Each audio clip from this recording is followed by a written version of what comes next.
الف اللہ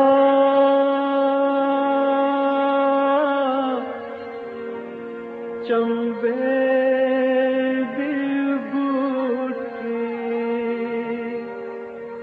میرے من وچ مرشد لائی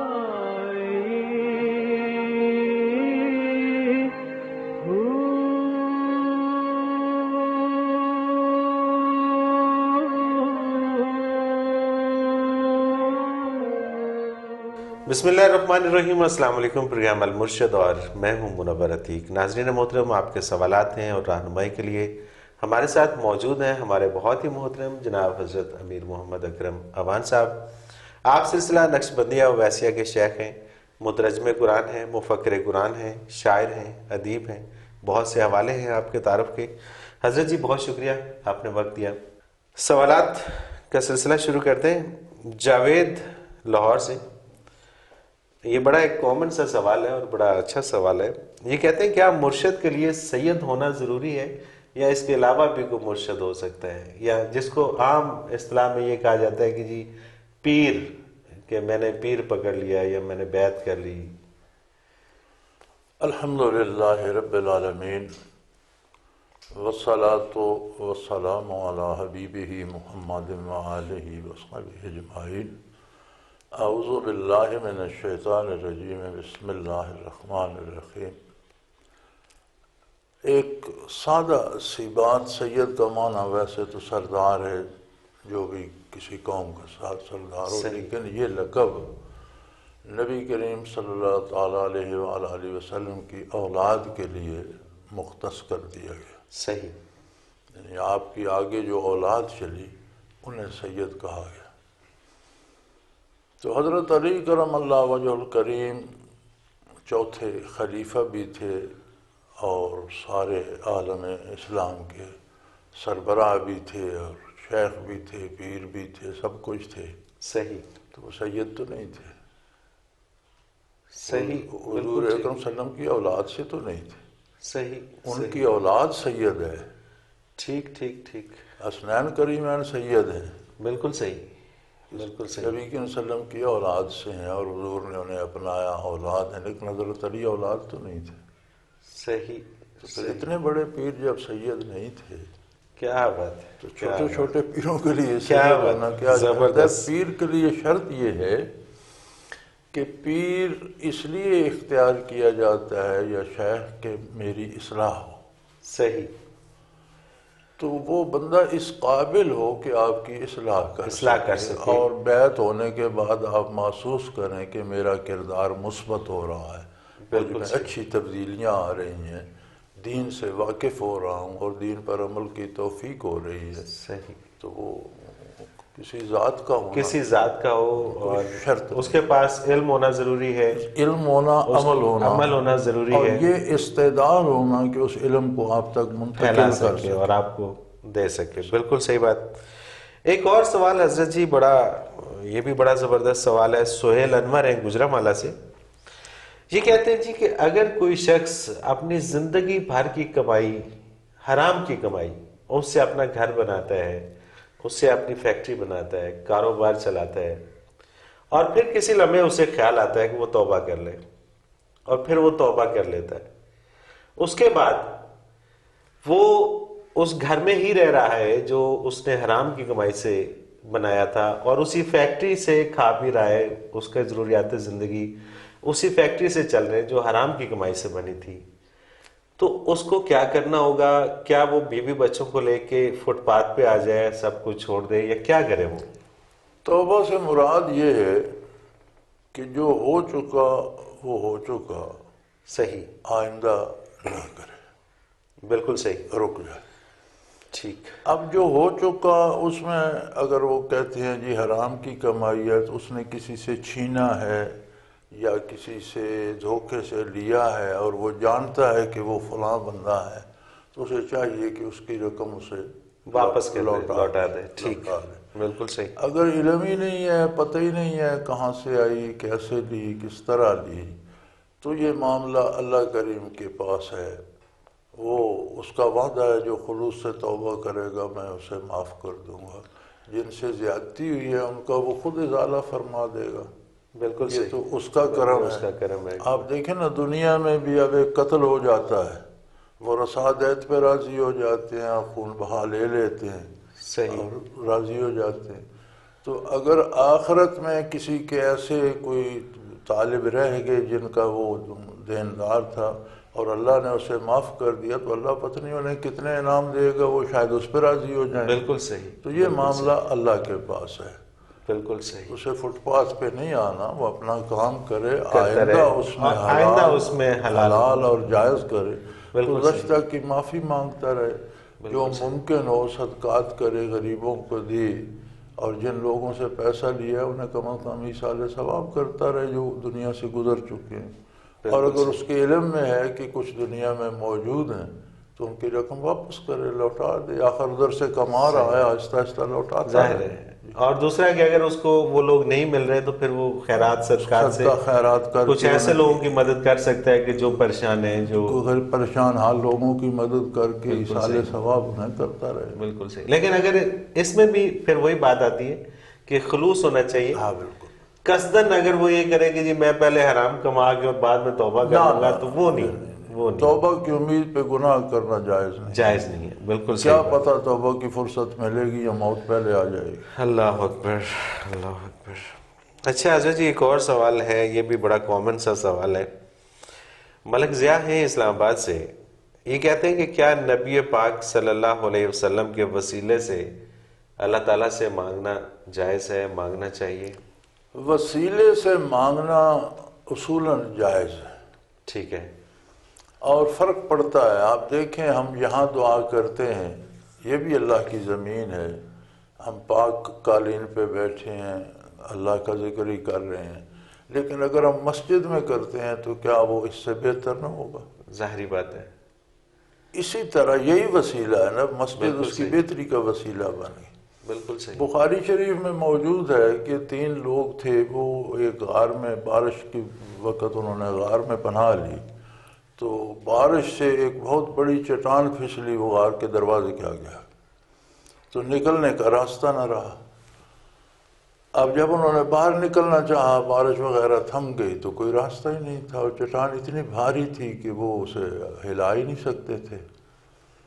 تو انہوں نے کہا بھی اللہ سے دعا کرتے ہیں، تو انہوں نے اپنے اپنے اعمال،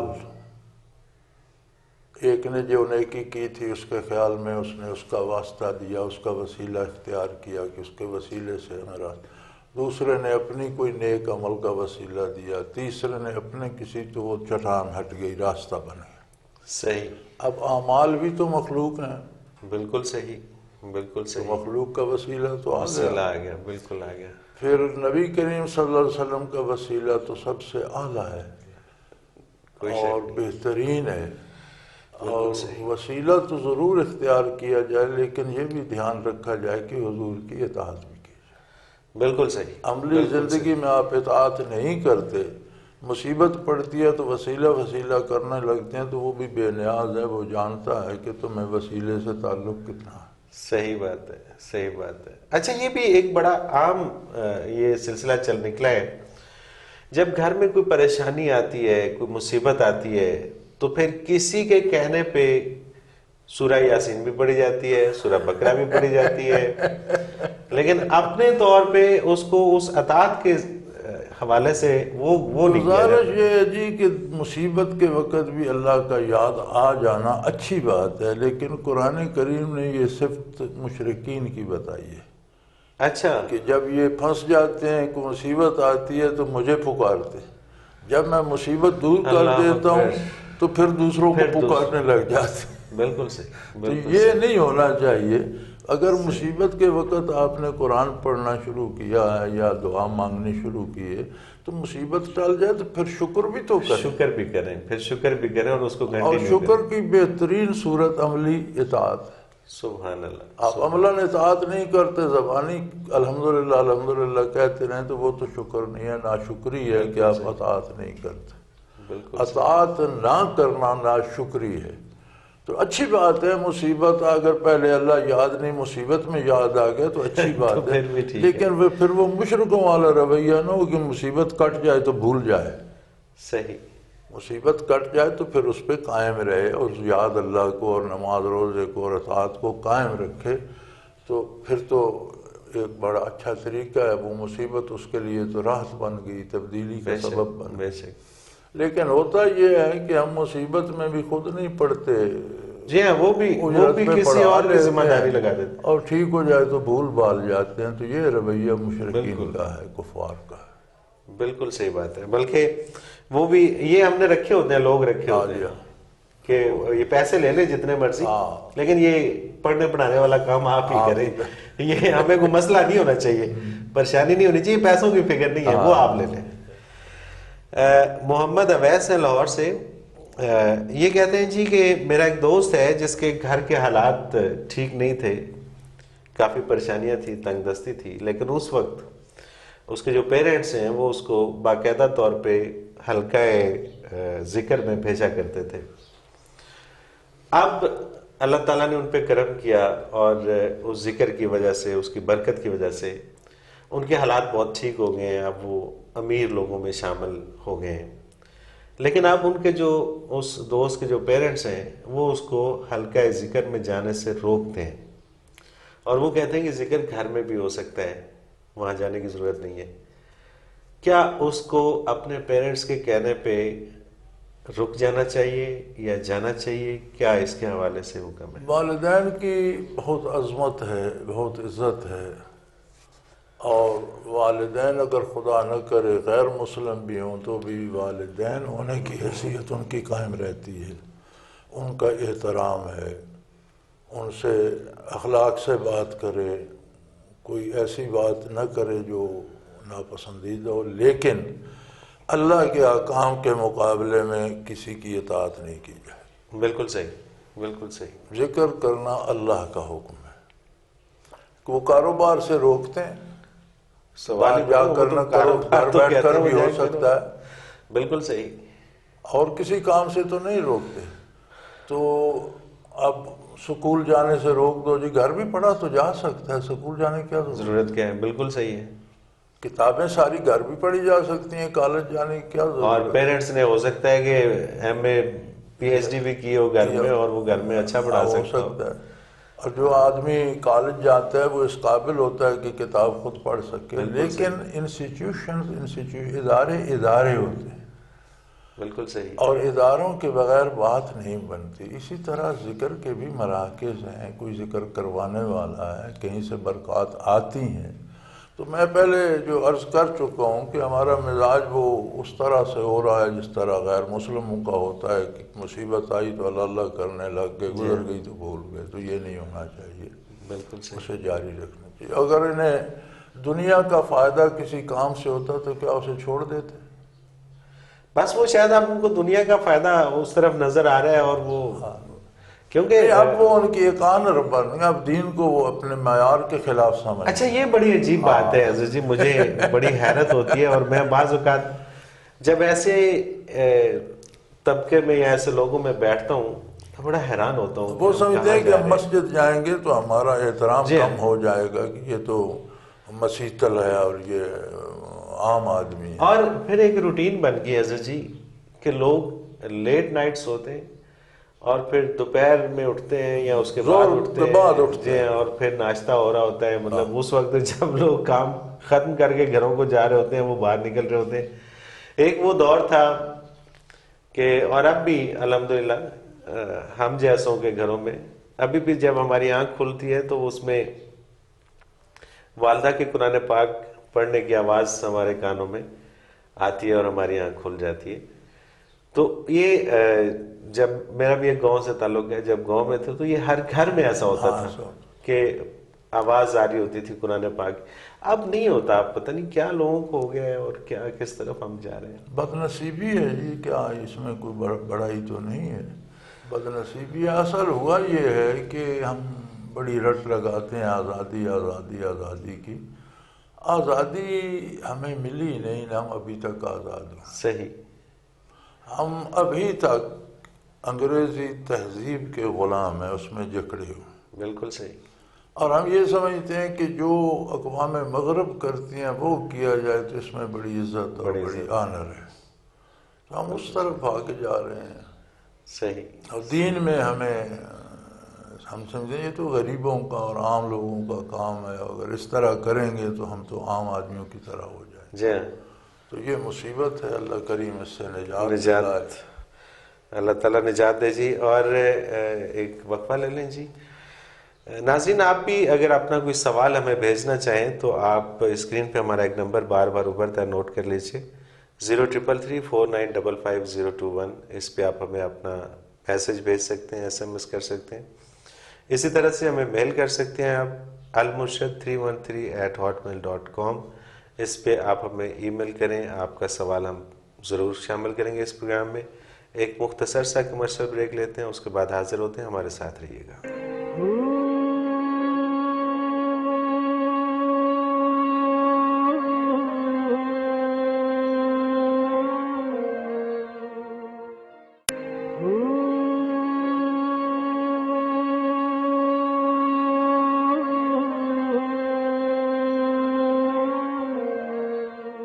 پروگرام میں ایک بار پھر خوش آمدید ناظرین، آپ کے سوالات ہیں اور رہنمائی کے لیے ہمارے ساتھ موجود ہیں ہمارے بہت ہی محترم جناب حضرت امیر محمد اکرم اعوان صاحب۔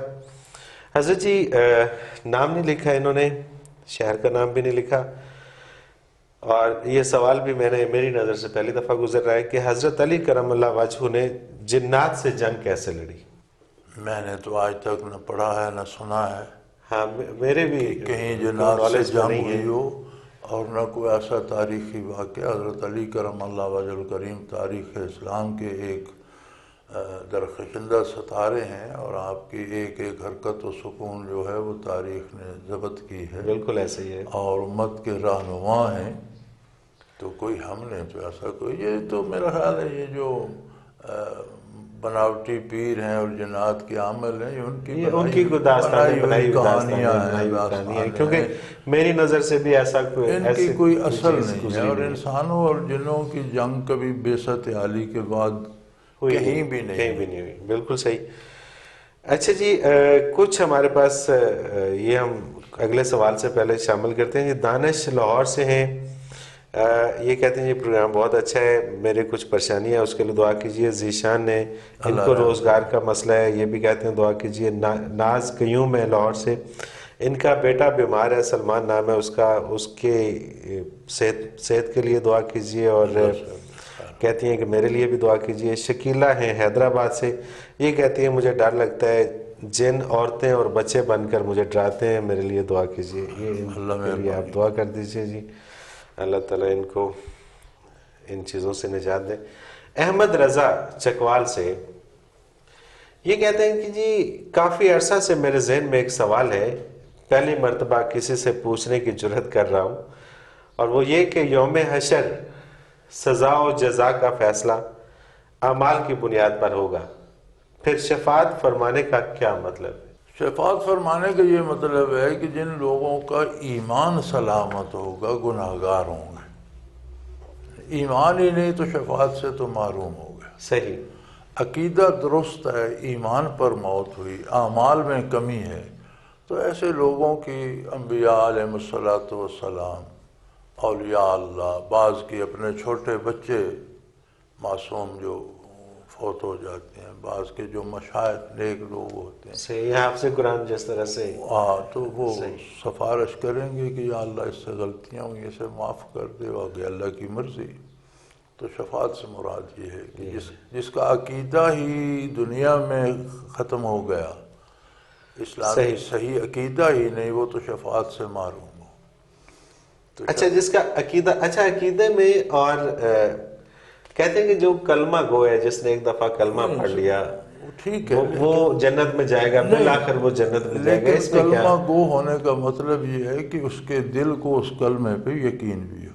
صحیح، اب بات تو ساری یہاں سے رسمن وہ ہو جاتی ہے نا جی، کہ رسمن نہیں، یقین کی حد تک، اور پھر ڈیفینیٹلی جب یقین ہوتا ہے تو پھر بات آگے چلتی ہے، یقین ہوتا ہے تو پھر وہ اس پہ عمل بھی کرتا ہے، ڈیفینیٹلی۔ اور جب عمل ہم کرتے ہیں تو بہت سی ہم سے غلطیاں ہوتی ہیں جنہیں ہم محسوس ہی نہیں کرتے، لیکن وہ غلطی بہت بڑی ہوتی ہے۔ بالکل صحیح۔ پھر جو ہم نیکی کرتے ہیں بعض اوقات وہ بھی غلطی بن جاتی ہے کہ ہمارے سجدے کیا اس قابل ہوتے ہیں کہ انہیں اللہ کے حضور پیش کیا جائے۔ اللہ اکبر۔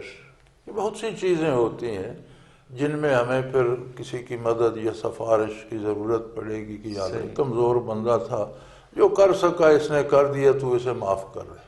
صحیح۔ تو یہ شفاعت ہوگی، اور ایمان ہی نہیں ہے تو پھر اس کے لیے شفاعت، پھر اس کے لیے شفاعت کا کوئی۔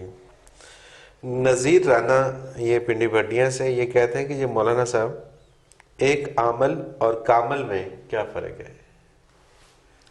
بنیادی فرق تو یہ ہے کہ کامل اللہ کا اور اس کی رضا کا طالب ہوتا ہے، اور عامل ساری محنت دنیا کی طلب کے لیے کرتا ہے۔ اچھا، عملیات پڑھتے ہیں، چلے کاٹتے ہیں، یہ وہ کرتے ہیں، مراد یہ ہوتا ہے میں بڑا بن جاؤں، لوگ میرے مرید بن جائیں، لوگ مجھے پیسے دیں، لوگ مجھے یہ کرے وہ۔ صحیح، یعنی عملیات سارے حصول دنیا کے لیے ہوتے ہیں، صحیح صحیح، اور کمال سارا یہ ہے کہ رضا الہی کا طالب ہو۔ تو بنیادی فرق تو عامل اور کامل میں یہی ہو گیا کہ کامل اللہ کی رضا کا، آخرت کا طالب ہوتا ہے، عامل دنیا کا طالب ہوتا ہے۔ صحیح۔ وہ جائز ناجائز حرام حلال کی پرواہ نہیں کرتا، اسے دنیا چاہیے۔ تو اس کے ایمان کا پھر کیا درجہ ہے جو عامل ہے اور جو دنیا کے طلبگار ہے؟ عموماً عملیات جو ہیں وہ ان میں ایسے کلمات ہوتے ہیں کہ وہ ایمان کے منافی ہوتے ہیں۔ صحیح، مطلب وہ پہلے ہی خارج الاسلام ہے۔ صحیح۔ مہوش بٹ کھاریاں سے یہ کہتی ہیں کہ یہ حدیث مبارکہ ہے کہ بہترین ذکر خفی ہے اور بہترین رزق وہ ہے جو کفایت کرے۔ یہ بتا دیجئے کہ یہ کفایت کرنے والا رزق کون سا ہے؟ کفایت سے مراد یہ ہے کہ جس میں احتیاط محتاجی نہ رہے، کسی سے کچھ مانگنا نہ پڑے۔ صحیح۔ یہ حضور اکرم صلی اللہ علیہ وسلم کا ارشاد ہے کہ افضل ترین ذکر خفی ہے جو آپ کے اور اللہ کے درمیان ہے۔ صحیح۔ تو ذکر کے مختلف درجے ہیں، ایمان لانا بھی ذکر ہے۔ پھر جب آپ کوئی کام کرتے ہیں تو شریعت کے مطابق اس لیے کرتے ہیں کہ اللہ کا حکم ہے، تو عملاً ذکر ہے، اس میں اللہ کی یاد موجود ہے۔ پھر اس کے علاوہ کچھ خوش نصیب ذکر خفی کرتے ہیں تو بہت ہی خوش نصیب ہیں، تو یہ بہت اچھا ہے۔ اور رزق کے لیے ہم جو کوشش کرتے ہیں نا کہ میرے پاس 100 ہیں تو یہ 500 ہو جائیں، 500 ہیں تو 5000 ہو جائے، اس کی ضرورت نہیں ہے، اس کے لیے وقت ضائع نہ کریں۔ بہترین رزق وہ ہے جو کفایت کرتا ہے، آپ کا گزارا ہو رہا ہے، آپ کو احتیاج نہیں، روٹی کپڑے دوا غذا کی محتاجی نہیں ہے، تو وہ بہترین رزق ہے، وہ بندہ خوشحال ہے۔ مطلب کہ جس میں اس بندے کا گزارا ہو جائے، اس کا سٹیٹس جو ہے اس کے مطابق اس کا گزارا ہو جائے۔ تو اب اس کے لیے رشوت لینا یا چوری کرنا یا بھاگنا کہ دولت جمع ہو جائے، تو اس کی نفی فرمائی گئی ہے کہ یہ ضروری نہیں کہ آپ دولت کا انبار لگا کر مریں، آپ کو تو زندگی گزارنی ہے، اور بہترین رزق ہے جو آپ کو روزمرہ مل جاتا ہے، آپ کی زندگی آرام سے گزر رہی ہے۔ بالکل۔ اچھا، کچھ لوگ اپنا لیونگ سٹینڈرڈ اتنا اپ کر لیتے ہیں کہ اس کے بعد مطلب پہلے جب ان کی جاب شاپ ٹھیک ہوتی ہے یا کاروبار ٹھیک ہوتا ہے تو ظاہر ہے ان کا لیونگ سٹینڈرڈ جو ہے اس حساب سے اوپر آ جاتا ہے۔ بعد میں جب ان کو پریشانیاں آتی ہیں ادھر سے، یا بزنس ڈاؤن ہو جاتا ہے یا جاب سے جواب ہو جاتا ہے، تو اس کے بعد پھر وہ لیونگ سٹینڈرڈ کو تو نیچے لانا نہیں چاہ رہے ہوتے، پھر وہ لیونگ سٹینڈرڈ جو ہے یہ ایک بہت بڑا پرابلم ہے۔ اسے اب تو کیا جا سکتا ہے، لو کیا نہیں جا سکتا۔ صحیح بات ہے۔ آپ لیونگ سٹینڈرڈ کو کہیں اوپر لے جا سکتے ہیں، سب آپ کے ساتھ تعاون کریں گے۔ جب آپ نیچے لانا چاہیں گے، نہ بیوی مانیں گی، نہ بچے مانیں گے، نہ ماں باپ مانیں گے، کوئی بھی گھر میں سے اسے تسلیم کرنے کو تیار نہیں ہوگا، نہ معاشرہ ہی مانے گا، وہ آپ کو نیچے نہیں لانے دیں گے۔ تو اس لیے اب یہ جو بہترین رزق ہے وہ ہے جو کفایت کرے۔ اس میں یہ بھی ہے نا کہ اپنی جو ضروریات ہیں جائز طریقے سے پوری ہو جائیں تو کفایت ہو گئی۔ صحیح۔ اب یہ ضروری تو نہیں کہ آپ اسے کھینچ کر اوپر لے جائیں۔ لیونگ سٹینڈرڈ کو بھی اتنا نہیں بڑھانا چاہیے کہ وہ پھر بعد میں درد سر بن جائے۔ بالکل صحیح ہے، بالکل صحیح ہے۔ ایک شریفانہ معیار زندگی ہونا چاہیے، اور یہ نہیں کہ اس میں عیاشی آ جائے۔ اب دیکھیں نا، میں نے یہ پچھلے دنوں، اسی لیے تو دین نے اسراف سے منع کیا، یعنی غیر ضروری اخراجات کو اسراف کہتے ہیں، ان کے بغیر بھی گزارا ہو سکتا ہے لیکن آپ وہ نہ کریں، تو جب وہ ہم غیر ضروری ایڈ کرتے ہیں تو لیونگ سٹینڈرڈ اپ چلا جاتا ہے۔ بس وہ انسانی خواہشات ہیں نا، وہ پھر ختم ہی نہیں ہونے میں آتی۔ نہیں، اصل یہ ہے نا جی کہ قرآن کریم نے آخرت پر بہت زور دیا ہے، صحیح، اور بلکہ فرمایا کہ جس طرح لا ریب فیہ ہے قرآن کی حقانیت کے بارے، اسی طرح فرمایا کہ وقوع آخرت میں بھی لا ریب فیہ۔ سبحان اللہ۔ جب تک آخرت کا یقین نہ آئے اور بندے کو وہاں کی عزت اور وہاں کی سربلندی کا خیال نہ آئے تو اس مصنوعی عزت اور مصنوعی بڑائی کے کور بناتا رہتا ہے۔ تو اس بندے کو اپنے معیار پر رہنے کے لیے ضروری ہے کہ اس کا یقین آخرت پر ہو۔ بالکل صحیح، بالکل صحیح ہے۔ پچھلے دنوں میں نے دیکھا، آپ نے بھی یقیناً دیکھا ہوگا کہ مختلف بینکوں نے لیز پہ گاڑیاں دینا شروع کی، تو اس میں ہوا یہ کہ ان کی ڈاؤن پیمنٹ بڑی کم تھی، 10%۔ تو اب ایک شخص کی اگر 20,000 تنخواہ ہے تو اس نے سوچا اچھا 8,000 تنخواہ قسط دینا تو کوئی مسئلہ لیکن نہیں وہ کتنی پکڑی جا رہی ہے، کتنے بھاگے پھر رہے ہیں، اور کیا اس نے کیا کیا کہ موٹر سائیکل بیچ دی، اس کا ایڈوانس دے دیا اور گاڑی لے لی۔ اس کے بعد پریشانیاں شروع ہو گئی، مطلب وہ خود خرید کے لائے نا پریشانیاں۔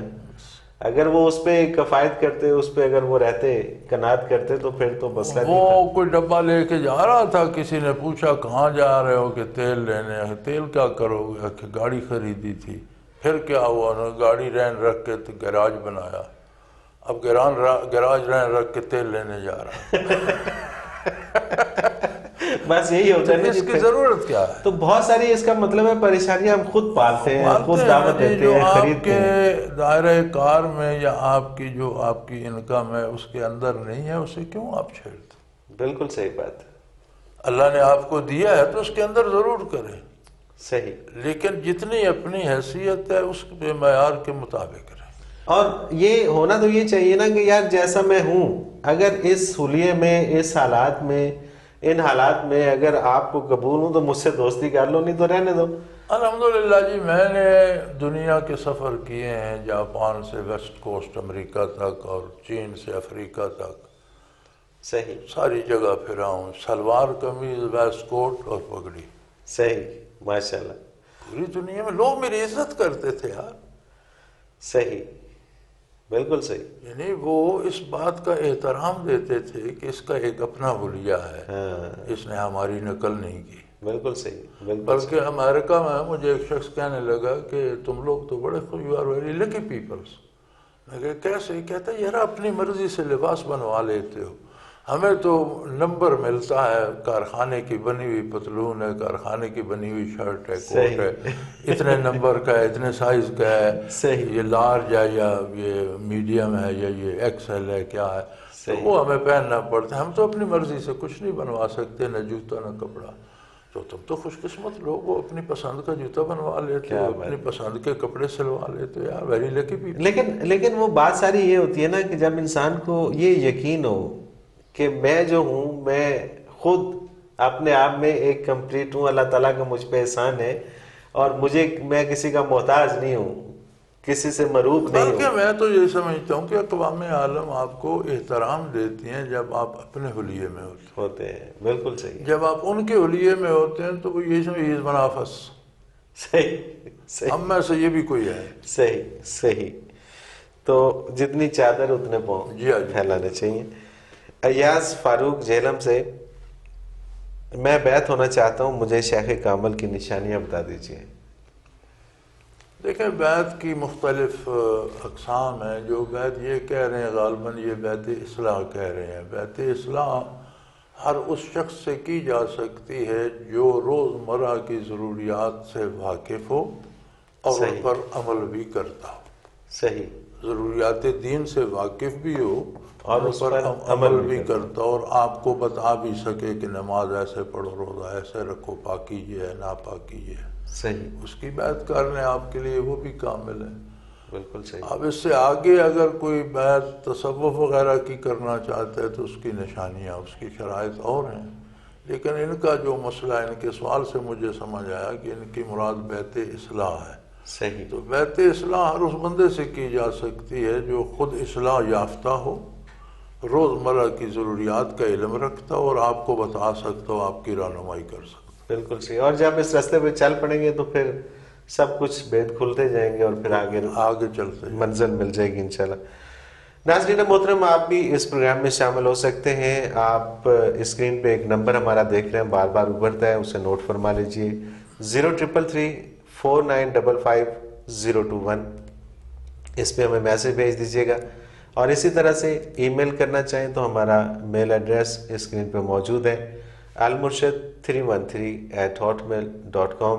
حضرت جی، پروگرام کا وقت اپنے اختتام کو پہنچا. بہت شکریہ آپ نے وقت دیا. ناظرین محترم، اس کے ساتھ ہی منور عتیق کو اجازت دیجیے. اللہ حافظ. لا